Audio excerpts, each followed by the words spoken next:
In the quiet village of Umuife, where the morning mist curled around the palm trees like whispered prayers, there lived a man everyone called Odogwu the Madman.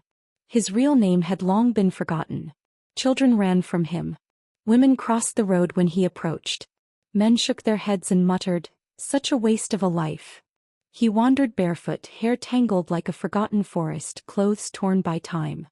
He spoke to the wind, laughed at shadows, and sometimes cried without sound. To the villagers he was nothing more than a reminder of misfortune. But God had not forgotten him. And neither had one person, a young maiden named Amara. Amara was known for her gentle spirit. She sold vegetables in the market and sang hymns as she walked. Every morning she passed Odogwu on her way to the market. While others avoided him, she always stopped. "Good morning, sir," she would say softly, placing food beside him. Roasted yam, a small bowl of akpa, or sometimes just water. At first he never responded. He only stared at her with eyes clouded by years of pain. But she kept coming. Day after day. Month after month. One morning as she placed food beside him, he whispered, barely audible, "Thank you." It was the first word he had spoken to anyone in years. Amara smiled. "God sees you," she said. "And he has not forgotten your name."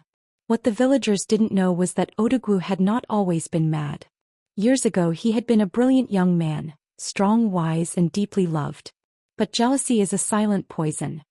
His closest friend, Abika, envied his rising influence and the affection the villagers had for him.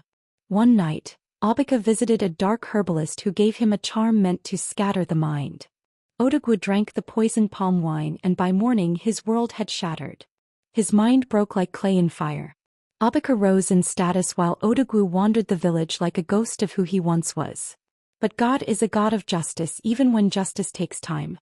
One rainy afternoon, Amara found Odogwu shivering under a tree. Without hesitation she removed her wrapper and covered him. As she prayed over him, something shifted. A trembling, a soft gasp, a flicker of clarity in his eyes. Who are you?" he whispered. "I am Amara," she said.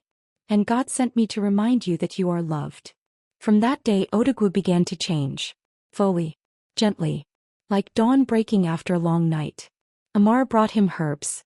She washed his wounds. She prayed with him.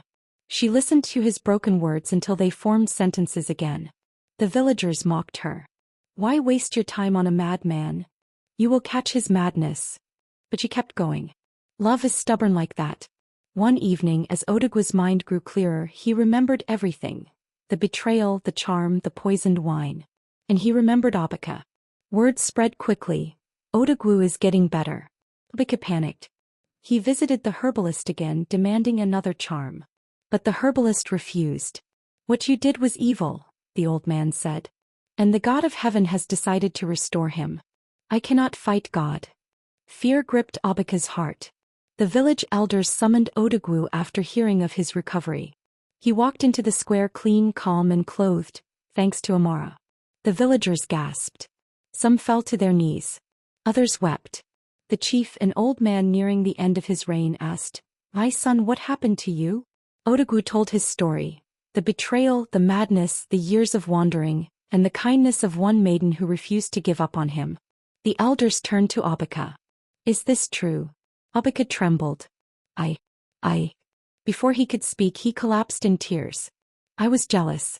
I wanted what he had. Forgive me." The village erupted in shock.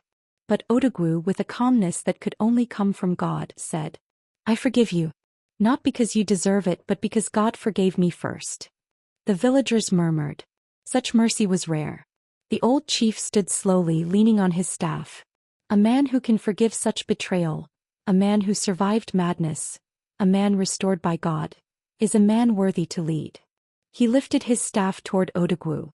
"From this day, you shall be the next chief of Umuife." The crowd roared. Some danced. Some cried.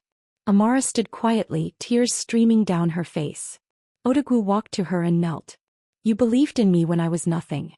You saw a man when others saw madness. Will you walk beside me, as my wife?" The village erupted again. Amara nodded, overwhelmed. "Yes.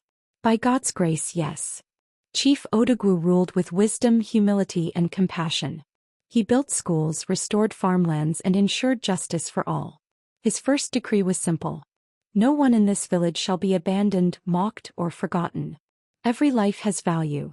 People often said, "We have a chief who understands suffering, so he leads with love." And beside him always was Amara, the maiden whose kindness changed the destiny of a man and a village.